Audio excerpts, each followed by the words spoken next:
Anti Christ. చాలా చక్కగా దేవుడు మనతో మాట్లాడుతూ ఉన్నాడు. ఇది కడవరి గడియ, ఇది కడవరి గడియ. చూస్తున్నాం మనం ఎన్నో వింతలు, దినానికి ఒకటి మనం వింత చూస్తున్నాం జరుగుతున్నటువంటి పరిస్థితుల్లో. ఇదేదో వంటకాయ వచ్చినట్టు కాదు, ఇది దేవుని ఆజ్ఞ. ఇది ఈ విధంగా జరుగుతుంది. దీన్ని ఎవరు మార్చలేరు, ఏ మనిషి మార్చలేరు. ఇది జరగాల్సిందే. దీన్ని బట్టి మనం ఏం కావాలి? మేల్కొల్పు కావాలి. ఇట్టి కడవరి గడియ నుంచి మనము మేల్కొల్పు కావాలి. వాక్యంలో చాలా స్పష్టంగా ఉంది. పోయిన వారం మనము ఒక మాటను జ్ఞాపం చేసుకున్నాం.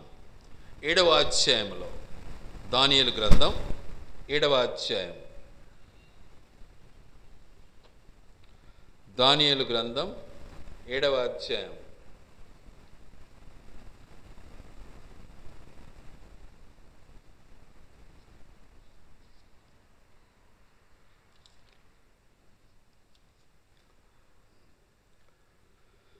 4వ వచనం.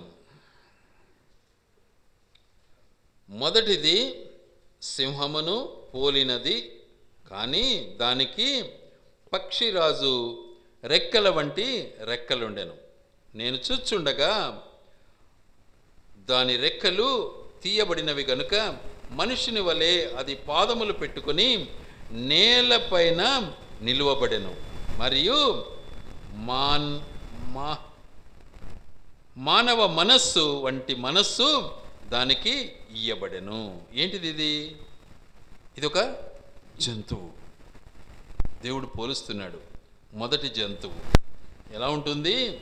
మొదటి జంతువు చెప్పాలి అంటే దేని పోలి ఉంటుంది? ఇక్కడ చాలా మనం వింటున్నాం, ఆలకించండి.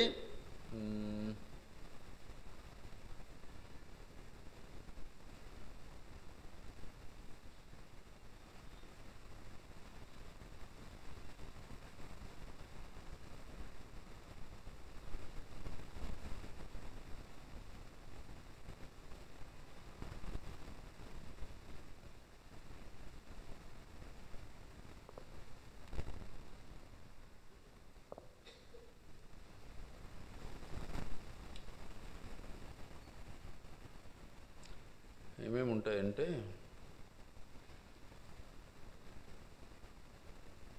సింహము, ఎలుగుబంటి, చిరుతపులి,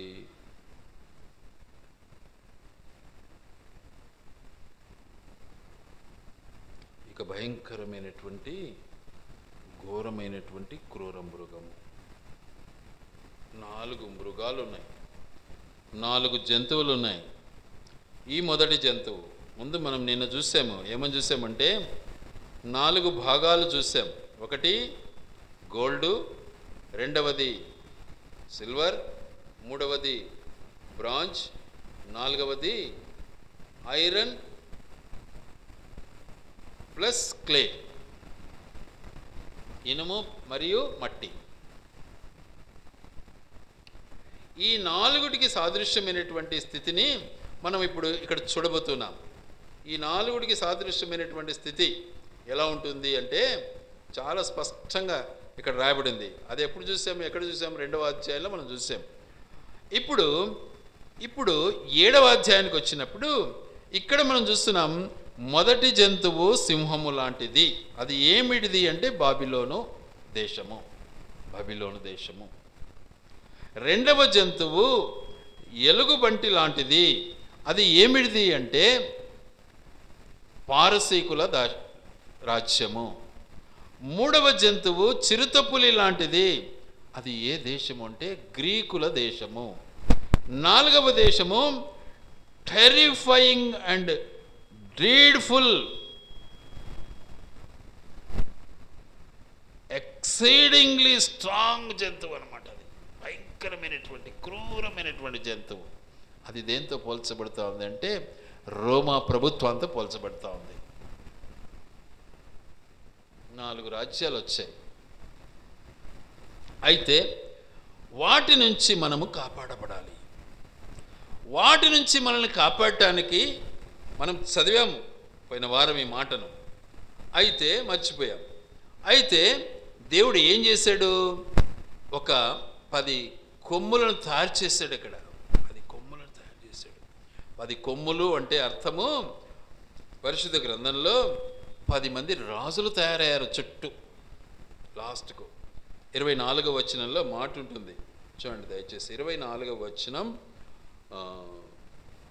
ఆ 10 కొమ్ములు ఆ రాజ్యము నుండి పుట్టబో 10 మంది రాజులను సూచించుచున్నవి. ఆ 10 మంది రాజులు, 10 మంది కొమ్ములు అంటే అర్థము 10 మంది రాజులను సూచిస్తూ ఉన్నాయి. ఆ 10 మంది రాజుల పరిస్థితి ఏంటిది? నెక్స్ట్ వర్డ్ అంటే అక్కడ అంటున్నాడు,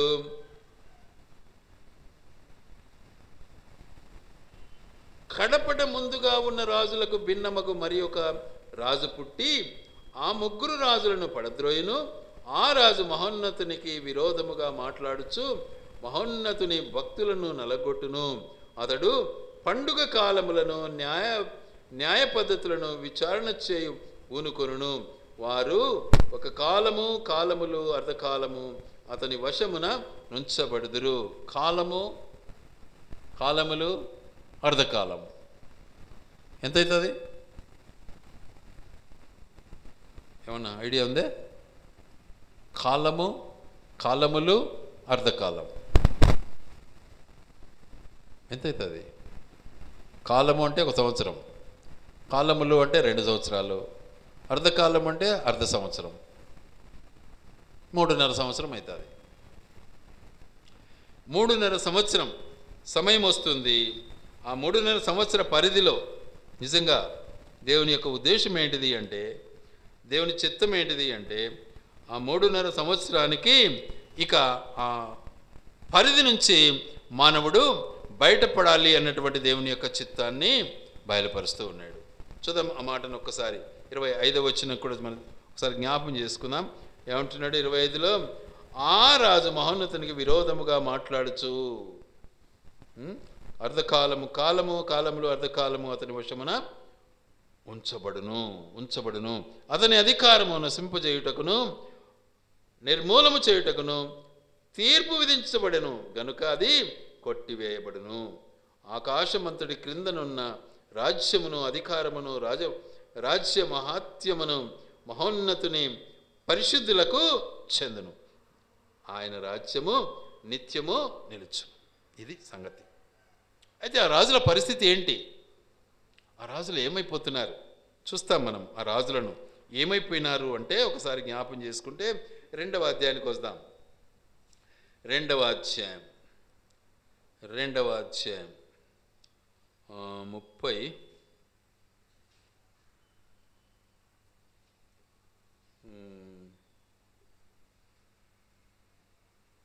34 ఆ 4 రాజుల యొక్క పరిస్థితి.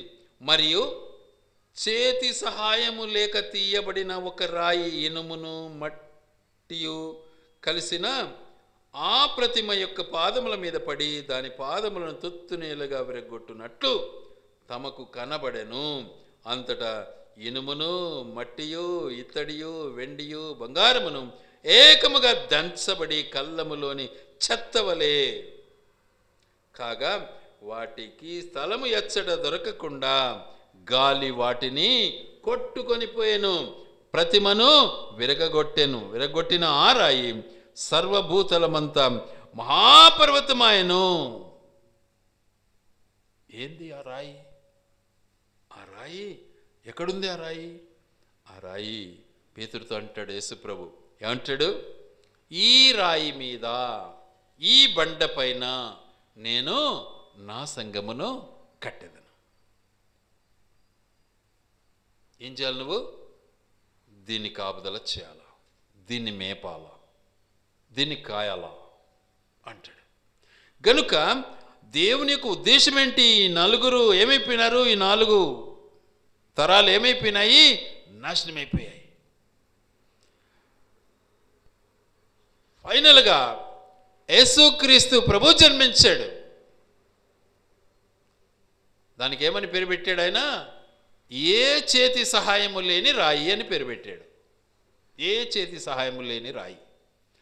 ఆ రాయి ఏం చేసింది? తుత్తునీలుగా చేసేసి, పొట్టు పొట్టుగా చేసి, అందరినీ ఎగరగొట్టేసి, ఆ రాయి ఏమైపోయింది?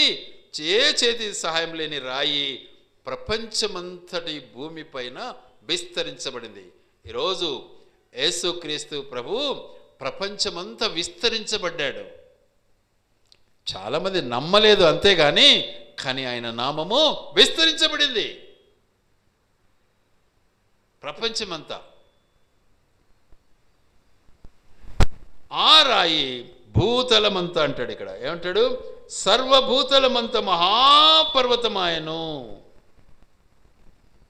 ఇక దాన్ని ఎవడు పడగొడతాడు?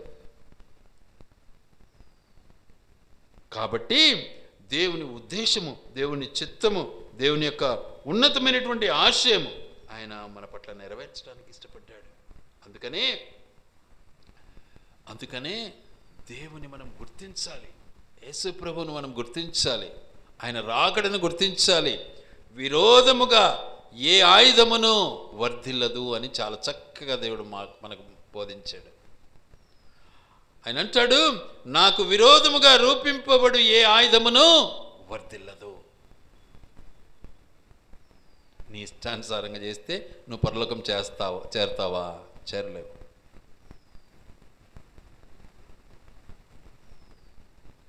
గనుక ఆయన ఇచ్చినటువంటి లేఖన భాగాన్ని మనము జ్ఞాపం చేసుకుంటే చాలా స్పష్టంగా ఉంది.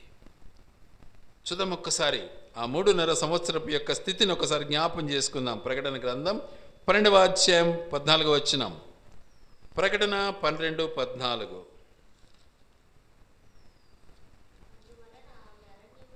అందువలన ఆమె అరణ్యములో ఉన్న తన చోటికి ఎగురునట్లు గొప్ప పక్షిరాజు రెక్కలు 2 ఆమెకు ఇవ్వడెను.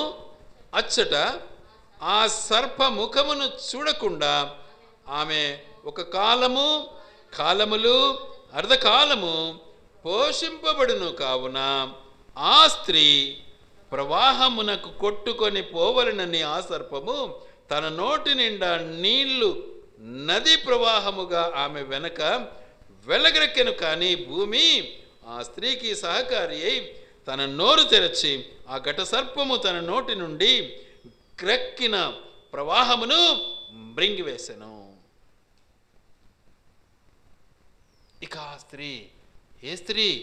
సంఘం అనే స్త్రీ ఎత్తబడింది. ఆ సంఘంలో నేను చేర్చబడాలి. అది దేవుని యొక్క ఉద్దేశం. ఆ ఉద్దేశాన్ని బట్టి దేవుడు యేసుక్రీస్తు ప్రభు స్వయాన మాట్లాడే మాటను ఒక్కసారి జ్ఞాపం చేసుకుందాం. చూడండి, మత్తయి సువార్త 23వ అధ్యాయం. మత్తయి సువార్త 23వ అధ్యాయం 8-9 వచనాలు చదువుకుందాం. మీరైతే బోధకులని పిలువబడవద్దు, ఒకడే మీ బోధకుడు, మీరందరూ సహోదరులు, మరియు భూమి మీద ఎవనికైనను తండ్రి అని పేరు పెట్టవద్దు, అక్కడే మీ తండ్రి ఆయన పరలోకమందున్నాడు. ఈరోజు ఎంతమంది పెట్టుకున్నారు? తండ్రి అని పెట్టుకున్నారు, గురువులని పెట్టుకున్నారు. అందరూ గురువులని పిలిపించుకోవాలని ఇష్టపడతారు. పెద్ద పెద్ద నిలువుడంగులు వేసుకొని పాస్టర్ అని పిలిచాలా. కాబట్టి ఆ విధంగా నువ్వు తయారు కావద్దు అంటున్నాడు. ఆ విధంగా నువ్వు తయారైతే నువ్వు పరలోకం చేరవు. అందుకని వాక్యం సెలవిస్తున్న మాట ఏంటంటే చాలా స్పష్టంగా మనతో మాట్లాడతాడు. ఆ బండ లేక ఆ రాయి భూతలమంతా విస్తారమైనటువంటిదిగా, విస్తరించబడినటువంటిదిగా మరి ఈ లోకాన్ని ఆవరించి ఉండగా మరి నువ్వు ఎందుకు గ్రహించలేకపోతున్నావు? కారణం, సాతానుడు నిన్నేం చేస్తున్నాడు? నిన్ను గుడ్డివానిగా తయారు చేస్తున్నాడు. నేనేం చేస్తున్నాడు? గుడ్డివానిగా తయారు చేస్తున్నాడు. తయారు చేసి విరోధంగా, దేవునికి విరోధంగా నిన్ను తయారు చేస్తూ ఉన్నాడు. గనుక దేవుని యొక్క ఉద్దేశాన్ని బట్టి దేవుడు మనతో మాట్లాడే ప్రతి మాటను మనం గుర్తించాలని దేవుడు జ్ఞాపం చేస్తున్నాడు. అందుకే కీర్తనకారుడు ఒక మాట అంటాడు. చూద్దాం ఆ మాటను ఒక్కసారి. కీర్తనలు 2వ అధ్యాయము కీర్తనలు 2వ అధ్యాయము 10, 11, 12 చదువుకుందాం. కాబట్టి రాజులారా వివేకులయ్యుండుడి, భూపతులారా బోధనందుడి, భయభక్తులు కలిగి యెహోవాను సేవించుడి, గడగడ వణుకుచు సంతోషించుడి. ఆయన కోపము త్వరగా రగులు కొనును, కుమారుని ముద్దు పెట్టుకొనుడి, లేని ఎడల ఆయన కోపించును. అప్పుడు మీరు త్రోవ తప్పి నశించెదరు. ఆయనను ఆశ్రయించు వారందరూ ధనిలు. కుమారుని ముద్దు పెట్టుకోండి, యేసు ప్రభుని గ్రహించండి, దేవుని గ్రహించండి. గడగడ గజగజ గడగడ వణుకుచు సంతోషించేది నేర్చుకోండి. భయం లేదు అస్సలు. సంతోషమే కావాలా మాకు, వట్టి సంతోషం కావాలా, ఆర్భాటం కావాలా. ఆ రోజులు వచ్చాయి కాబట్టి తెలుసుకోండి, భయపడండి, వణకండి, దేవుని గ్రహించండి. సమయం ఆసన్నమైతా ఉంది. ఈరోజు ఎక్కడ చూసినా భయంకరమైనటువంటి పరిస్థితులు చూస్తూ ఉన్నాం. గనుక వాటి నుంచి దేవుడు నిన్ను నన్ను తప్పించాలని ఇష్టపడుతున్నటువంటి దేవుడు. ఎందుకంటే ఆయన రాజ్యం ఎదుట ఏ రాజ్యం కూడా నిలబడదు. ఇది మాత్రం గ్యారంటీ. అంతవరకు మనం ఇక్కడ ఉంటామో లేదో తెలియదు, కానీ ఇది మాత్రం గ్యారంటీ. ఇప్పుడు జరిగేదంతా ఇదే. అందుకే వాక్యం ఏమంటుంది అంటే మత్తయి సువార్త 16వ అధ్యాయం 18వ వచనం. మరియు నీవు పేతురువు, ఈ బండ మీద నా సంఘమును కట్టుదును, పాతాళలోక ద్వారములు దాని ఎదుట నిలవనేరవు అని నీతో చెప్పుచున్నాను. చూసారా? ఎందుకు? పాతాళలోకపు ద్వారములో నీ ఎదుట నిలబడవు. పాతాళం అంటే నరకం. నరకం నీ దగ్గర నిలబడలేదు, పారిపోతుంది అది. అందరూ పరిశుద్ధులు కావాలి, అందరూ పరిశుద్ధులు కావాలి. సమయం ఆసన్నమైతా ఉంది. పరిస్థితులన్నీ తారుమారైతున్నాయి. సాతానుడు విజృంభిస్తూ ఉన్నాడు. ప్రతి ఒక్కరిపైన తన యొక్క కక్షను తీర్చుకోవాలని ఇష్టపడుతూ ఉన్నాడు. కానీ దేవుడు మనతో మాట్లాడుతున్న మాట, జాగ్రత్త పడు. 19వ వచనం. కాబట్టి ఏమంటాడు? పరలోక రాజ్యం యొక్క తాళపు చెవులు నీకిచ్చెదను. నీవు భూలోకమందు దేని బంధించదువో అది పరలోకమందును బంధింపబడును, భూలోకమందు దేని విప్పుదువో అది పరలోకమందును విప్పబడునని అతనితో చెప్పాను. 23వ వచనం చదువుకుందాం.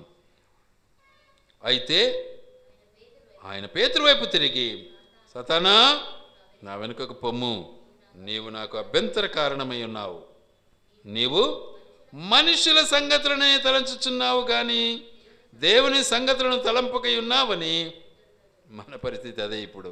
అన్నే మనం కూడా ఇబ్బంది పడుతున్నాం, అన్నే మనం కూడా తనకలాడుతూ ఉన్నాం. గ్రహించాలి. మానవత్వం అంటాం, మనుషులు అంటాం, మనిషి జ్ఞానం అంటాం, నేను అంటాం, నువ్వు అంటాం, రకరకాల శరీరానికి బానిసలమైపోతున్నాం. కాబట్టి దేవుని చిత్తాన్ని మనం గుర్తించడం నేర్చుకోవాలి. అందుకే ఎరగాలి ఆయన్ను. ఏమంటాడు 17:3లో?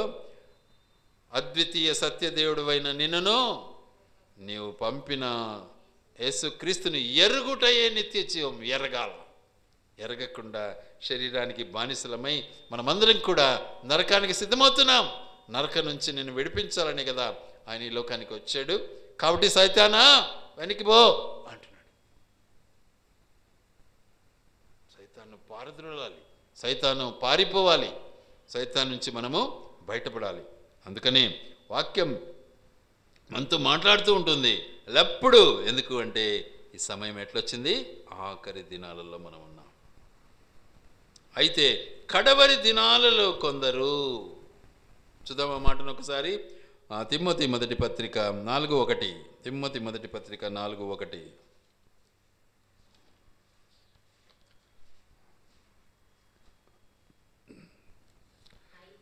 అయితే కడవరి దినములలో కొందరు అబద్ధికుల వేషధారణ వలన మోసపరచు ఆత్మల యందును దయ్యముల బోధ యందును లక్ష్యముంచి విశ్వాస భ్రష్టులగుదురని ఆత్మ తేటగా చెప్తున్నాడు. ఈరోజు ఆ బోధే జరుగుతూ ఉంది. ఆ బోధకు మనుషులు ఆకర్షితులైపోతున్నారు. ఈడ చక్కగా బోధ లేదు, ఆడ తీయగుంటుంది నాకు బోధ అని పరిగెత్తున్నారు. ఏమైపోతున్నారు వాళ్ళు? వాక్యం చాలా చక్కగా మాట్లాడుతూ ఉంది, స్పష్టంగా మాట్లాడుతూ ఉంది. వాళ్ళంతా ఏమైపోతున్నారు? విశ్వాస భ్రష్టులైపోతున్నారు అంటా ఉంది. వాక్యంలో ఆడంబరం లేదండి. క్రైస్తవ జీవితంలో ఆడంబరం లేదు. క్రైస్తవ జీవితము తగ్గింపు జీవితం. క్రైస్తవ జీవితము దీనత్వము. క్రైస్తవ జీవితము లోబడే స్వభావము. క్రైస్తవ జీవితము విధేయతతో కూడినటువంటి జీవితం. గర్వించేది కాదు కదా. మరి ఆడంబరం ఎక్కడి నుంచి వచ్చింది? సైతాన్ నుంచి వచ్చింది.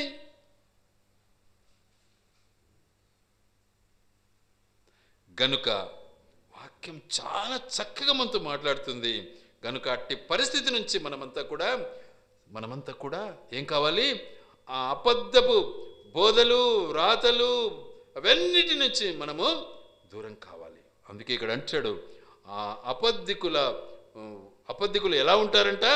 వాత వేయబడినట్లు మనస్సాక్షి గలవారై వివాహము నిషేధించుచు సత్య విషయమైన అనుభవ జ్ఞానము గల విశ్వాసులు కృతజ్ఞతలు చెల్లించి పుచ్చుకొను నిమిత్తము దేవుడు నియమించిన ఆహార వస్తువులను కొన్నిటిని తినుట మానవలనని చెప్పుచూ ఏం చేస్తారు?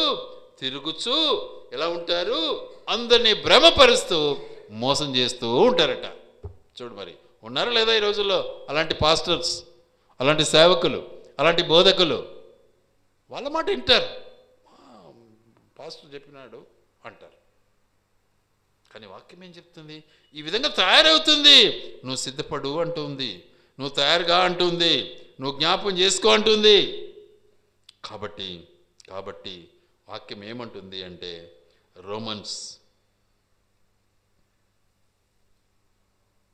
రోమా ప్రభుత్వం తయారు చేసింది దేన్ని? క్రిస్టమస్ పండుగను. వేరే వాళ్ళు కాదు చేసింది. యేసు ప్రభు పుట్టాడని రోమా ప్రభుత్వం దీన్ని తయారు చేసింది. దీన్ని ఒక పండుగగా తయారు చేసింది. ఆ రోజుల్లో 2 రకాల క్యాలెండర్స్. ఒకటేమో క్రోనాస్, రెండోదేమో సోలార్. 2 రకాల క్యాలెండర్లు. ఒకటేమో 360 రోజులు, ఒకటేమో 365 రోజులు. 2 రకాల క్యాలెండర్లు ఆ రోజుల్లో ఉండేటివి. వాటి నుంచి తయారు చేసి ఏం చేశారు? క్రిస్టమస్ పండుగను ఏర్పాటు చేశారు. సొంతంగా తయారు చేశారు ఇది. అందుకే ఎక్కడ తేదీ రాయలేకపోయారు. ఏమంటే చలికాలము అనే పదాన్ని తీసుకొని డిసెంబర్లో పెట్టేసినారు అంతే. చలి కాచుకొని చుండగా గొల్లలు ఏమైపోయింది? యేసు పుట్టాడు. చెప్పాలి అంటే ఆ దేశాలలో చలి ఎల్లప్పుడూ ఉంటుంది, ఆల్వేస్ ఉంటుంది. మనకే చలికాలం అనేది ఇక్కడ. అది ఎప్పుడు స్నోఫాలే అక్కడ. వాటిని మనం గుర్తించలేకపోతున్నాం. గనుక మన యొక్క డంబపు స్థితి నుంచి మనల్ని గ్రహించటానికి, వాటి నుంచి మనల్ని విడుదల చేయటానికి యేసుక్రీస్తు ప్రభుల వారు ఈ లోకానికి వచ్చాడు. వచ్చి ఏం చేశాడు? మనకు తన యొక్క కడవరి స్థితిని మన ముందు పెట్టాడు. మన యొక్క కడవరి స్థితి ఎలా ఉంటుంది అని బయలుపరిచి ఆయన తిరిగి రానై ఉన్నాడు. దాని కొరకు మనం కూడా ఎదురు చూసేది నేర్చుకోవాలి. ఎల్లప్పుడూ ఎదురు చూడాలా. మనం ఎదురు చూడలేం. ఓపిక మనకుండదు, ఓర్పు మనకుండదు, ఓర్చుకోలేం, మన చేత కాదు అని తొందరే మాకు. కానీ మన ప్రభువు ఓర్పు కలిగినటువంటి దేవుడు, సహనం కలిగినటువంటి దేవుడు. ఎంత గాయపరచబడ్డా కూడా తన అసహనాన్ని వెలిబుచ్చిన దేవుడు కాదు. సహనంతోనే క్షమించు ప్రభువా అన్నాడు. మరి మన పరిస్థితి ఏంటి? అలాంటి దినాలు వచ్చాయి మన ముందుకు. ఇక అధికారం వచ్చేసింది. అధికారానికి గొప్ప గొప్ప పేర్లన్నీ పెట్టేసినారు. అవన్నీ కూడా చాలా ఉన్నాయి. వాటన్నిటిని నేను దాటి చేస్తామనుకుంటున్నాను. ఎందుకంటే ఎంత చెప్తే మీకు ఇప్పుడు అది తొందరగా అర్థం కాదు. ఎందుకంటే పేర్లు గిళ్ళు ఊర్లు చాలా ఉన్నాయి. ఒక్కొక్కరికి ఒక్కొక్క పేరు తయారు చేసేసి ఆ పేరును పూజిస్తూ ఉన్నారు ఈరోజు చాలామంది. ఆ పేరే గొప్పది అనుకుంటున్నారు. కాదు, యేసు నామమే పై నామం, ఉన్నతమైన నామం. అట్టి నామాన్ని మనము ఆరాధించే వారంగా ఉండాలి. అట్టి నామంను బట్టి మన జీవితాలను మనము సరిచేసే వారంగా ఉండాలి. కనుక అట్టి స్థితి నుంచి మనము ముందుకు సాగే వారంగా ఉండాలి. కనుక దేవుడు మనకు అనుగ్రహించినటువంటి గొప్ప ఆధిక్యతను బట్టి ఈ కడవరి దినాలలో ప్రభు కొరకు మనం ఎదురు చూడాలి. ఎదురు చూసేది నేర్చుకోవాలా. మీకు మరి ఆ బాధ ఉందో లేదో, ఆ తపన ఉందో లేదో, నేనైతే చాలా బాధపడుతూనే ఉంటా ఎప్పుడు. ఆ సమయం అయిపోయింది, ఇంకా మన పిల్లలు వాళ్ళ పరిస్థితి ఏంటి? క్రైస్తవ జీవితం ఏమైపోతూ ఉంది? ఎంత దుర్భరంగా మారిపోతూ ఉంది? దేశం ఎలా తయారవుతూ ఉంది? రాయబడిన మాటలు నెరవేర్చబడుతున్నాయి. ఆఖరి గడియల్లో మనం ఉన్నాం. విజృంభిస్తున్నాడు శోధకుడు, విజృంభిస్తున్నాడు సాతానుడు. క్రీస్తు విరోధి బయటపడుతూ ఉన్నాడు. ఎక్కడో లేడు, ఇన్నే ఉన్నాడు. బలిపీఠం మీదకి చెప్పేవాడే విరోధిగా ఉన్నాడు. ఇప్పుడు వాక్యంలో మాట ఉంది, నట్టని వచ్చి కూర్చుంటాడు. ఎవడున్నాడు? రెడ్డలేడము పాస్టరే ఉన్నాడు. అట్లటి బతుకులు తయారైపోయారు. సిద్ధపడాలి మనమందరం కూడా. దేవుడి మాటలు తన వెనుకలో దీవించి ఆశీర్వదించునుగాక.